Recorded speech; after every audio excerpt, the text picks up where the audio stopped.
تحریک لبیک کی طرف سے جلسہ عام میں chief justice of Pakistan justice قاضی فائز عیسیٰ کے خلاف قتل کا فتویٰ دینے اور ان کے سر کی قیمت مقرر کرنے کے واقعے سے پورے ملک میں تشویش کی لہر دوڑ گئی ہے۔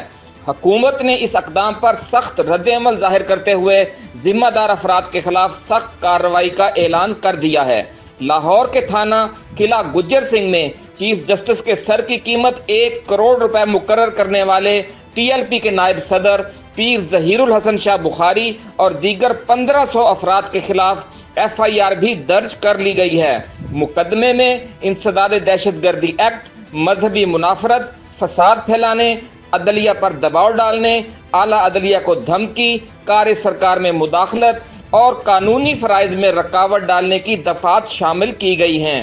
ایف آئی آر کے مطابق لاہور پریس کلب کے باہر احتجاج سے خطاب کے دوران پیر ظہیر الحسن شاہ بخاری نے اعلیٰ عدلیہ کے خلاف نفرت پھیلائی۔ ٹی ایل پی نائب امیر نے جسٹس فائز عیسیٰ کا سر لانے والے کو 1 کروڑ روپے دینے کا اعلان کیا۔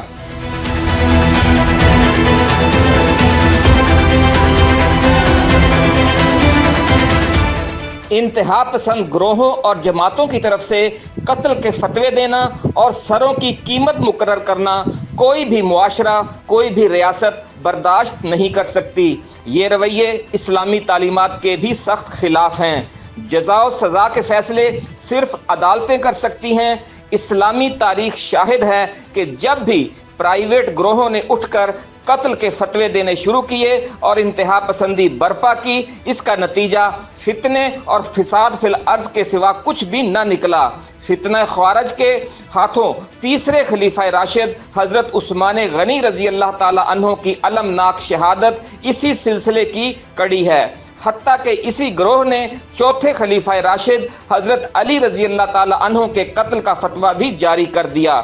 آخر کار حضرت علی رضی اللہ تعالی عنہ نے جنگ نہروان میں خوارج کا صفایا کر کے امت کو انتہا پسندی کے اس افرید سے نجات دلائی۔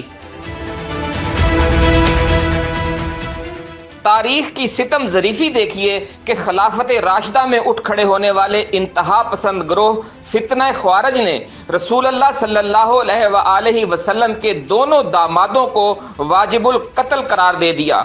اس سے بڑا پاگل پن اور جنونیت کیا ہوگی کہ خود رسول اللہ صلی اللہ علیہ وآلہ وسلم کے گھرانے سے تعلق رکھنے والے 2 صحابہ کبار پر قتل اور کفر کے فتوے لگائے جائیں۔ جب عالم اسلام کی یہ بزرگ ترین ہستیاں انتہا پسندوں کی طرف سے واجب القتل قرار دیے جانے سے محفوظ نہیں رہ سکیں تو عام مسلمان کیسے بچ سکتے تھے؟ اس لیے یہ سلسلہ ہر زمانے میں جاری رہا، لیکن کسی دور میں بھی ان جنونی گروہوں کو امت میں پذیرائی نصیب نہیں ہوئی۔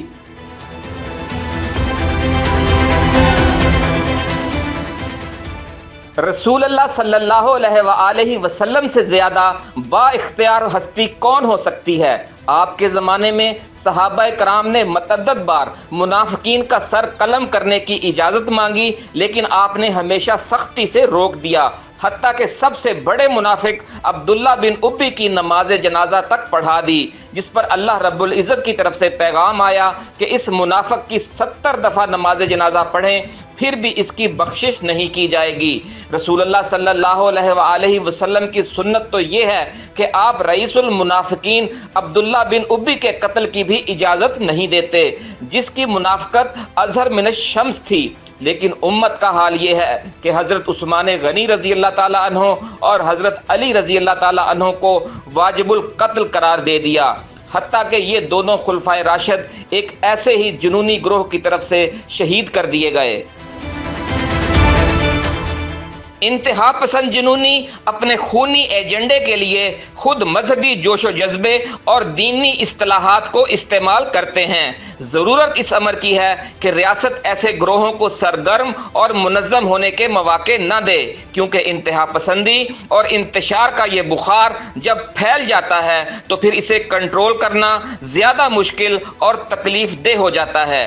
سابق ادوار میں حکومتوں کی سیاسی مصلحتوں کی وجہ سے پاکستان میں بہت سے انتہا پسند مکاتب فکر اور گروہ پیدا ہو چکے ہیں۔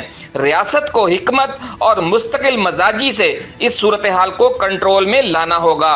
حکومت اور ریاست کی طرف سے چیف جسٹس قاضی فائز عیسیٰ کے قتل کے فتوے اور ان کے سر کی قیمت مقرر کرنے کے واقعے پر سخت رد عمل اس بات کی عکاسی ہے کہ اس بار انتہا پسندی اور جنونیت کو کھلی چھٹی نہیں ملے گی اور ملک میں تشدد اور انارکی پھیلانے والوں کے ساتھ آہنی ہاتھوں سے نمٹا جائے گا۔